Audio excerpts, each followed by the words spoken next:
Yo, body buddies. Okay, we're talking about vanilla wafers today. I love them. I want you to think about what non-strategic carbohydrates and sugars you also love.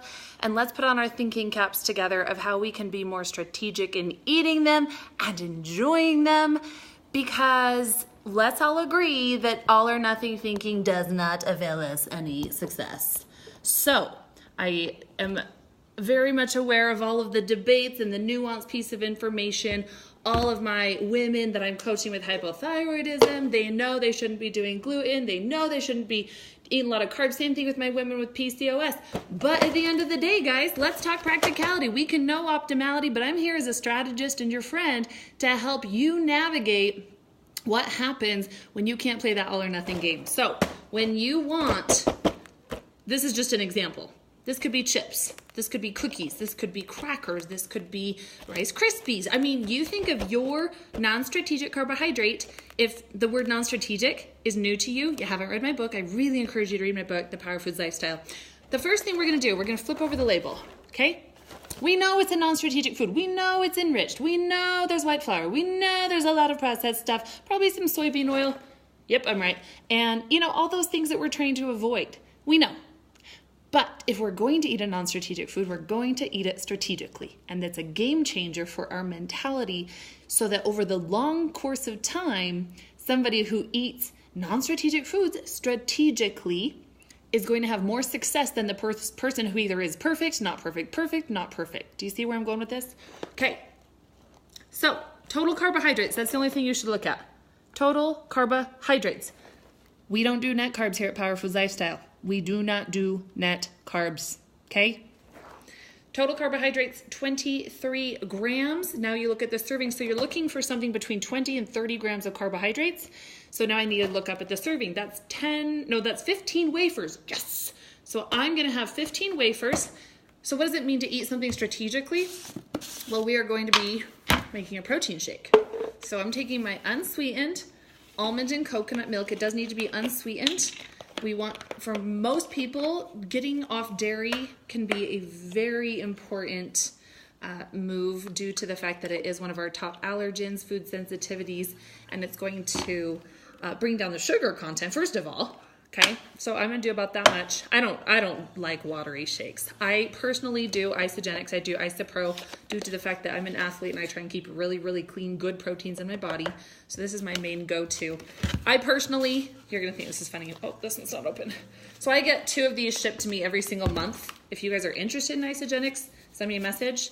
I don't push any proteins on anybody or any supplements. As you guys know, if you are a repeat watcher, if you are new here, I don't do that. But I have a website that I have put some information that will help you know which one is right for you. I feel like, could I punch this in? What do you guys give me if I could? Yeah! That's how it's done. All right, anyway. So I actually do a scoop and a half, and I want chocolate and vanilla. So I'm gonna do half, boom, ba-doom, boom, boom. Here's what's great about this protein. You can mix it and it doesn't even need a shaker. And it mixes so clean. So I'm gonna shake it because I personally, okay, you guys may think this is weird. I love like soggy carbs. I love them. For instance, I don't eat normal chips and salsa. I'll crumble up the chips and then I'll put the salsa and I'll mix it up into like salsa cereal. My family's been making fun of me for years for that. Once in a while I meet someone who also does that. I'm like, salsa cereal friend. And it's like, you can't attach these good, bad labels on food, guys. Like, we just live in this world that it's just too difficult. Sure, if we lived back in the 1800s, it'd be a different story. But guess what? We live in 2018. I almost said 2017. It's 2018. So we have to kind of change the way we approach this. And you, more importantly, have to come to understand your psychology. You have to think, what type of mindset do I currently have around food? Because if you have not yet succeeded, if people use that definition, if you have not yet got to a place of comfort and flexibility and peace with food and your body and your health, then it's not because you're weak, it's because you haven't been thinking and you haven't been exposed to the right approach for your mindset. So that's my job, is to help you think and come to those solutions. And oftentimes we're just not asking the right questions to get the right answer. So I had 15, so 1, 2, 3, 4, 5, 6, 7, 8, so excited. 14, 15. Why did I buy the minis? Because more. Hello, psychology. What am I missing? Veggie. PVC. This is a PVC. Now, the one caveat to having a non-strategic food strategically like this is you have to put on the little mindset of discipline, where you got to say, okay, self, if I'm eating one of my 6 meals every 2.5 to 3 hours, I recognize that a simple carbohydrate like this is going to bring my blood sugar up, and it's not a complex carbohydrate, so there's not the same amount of fiber. How much fiber is even in this? 0 grams. I'm getting like a piddly amount of fiber in a cucumber because it's not a starchy one, but you have to say, am I willing to accept that I may be a little hungry before it's time to eat my next meal? And if you can, with confidence, say, yes, I understand that I may get hungry before it's my next mealtime, cool, then you're good. But if you position this in a way that you're like, oh, well, I'm hungrier before my next meal, like you have to accept you will have a chemical outcome for your decision to eat a non-strategic carb strategically. You're doing the best you can to package it. Here's some cool facts. Stay around for this. When you put a carbohydrate with a protein, your blood sugar is not going to spike as dramatically. It's still going up. You're still putting sugar in the system. But you are helping prevent this insane crash where all of a sudden, low blood sugar, what is your body going to do? Sugar cravings, let's get the sugar back up. Because we can't have low blood sugar, that's a problem. Your body is going to fight to keep your blood sugar between 80 and 110. And if it's either high or low, hyperglycemic, hypoglycemic, your body's going to do something about it. And so our job is to package foods in the best way possible that your body can absorb it or utilize stored sugar, glycogen, if we're trying to lose body fat. It's all strategy. This is a complex topic. Don't feel bad if it's overwhelming and doesn't make sense. It's a very complex topic. The people who understand are people like me who study it all day long. And it's our job to do our best to get you the most critical information and to teach it simply so that those of you who don't want to become an expert in it can still get the benefits. And I hope that I do that for you guys. So here's another fun fact. So if you're going to put sugar in your system, your insulin's going to be secreted, right? So insulin's a hormone that helps you store and pull in. Its job is to open the door so that you get the sugar out of the blood and get it to the brain, get it to the muscles. Any excess that's not going to be utilized immediately is going to be stored in the liver as glycogen. So if that's the job, you're in absorption mode. Congrats, you left fat burn and you are now in absorption mode. Well, heck, why would I put this veggie in here? Well, let's call strategy. Okay, someone call the strategy cops because we are utilizing it. That did not make sense, but I'm having fun. You're absorbing vitamins and minerals and cofactors. So if you're gonna spike your insulin, get some protein in there so you don't come crashing down.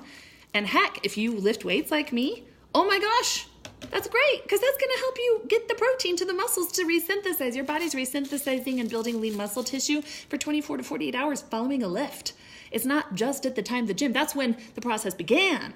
The process continues 24 to 48 hours after. So the food that goes in your body absolutely matters. And I sit there in the gym and I don't know, lately I'm really focused in the gym. So I don't know. One lady did come up and say, hi, I listen to your podcast. I was like, great. I hope I wasn't like too focused, you know. I hope I'm approachable somewhat in the gym.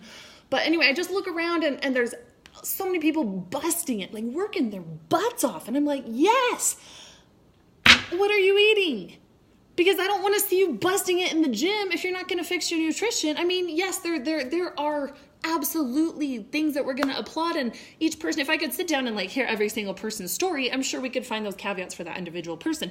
But the fact is, if I'm looking at the whole and saying people are working so hard, but not willing to change nutrition, I have a problem with that.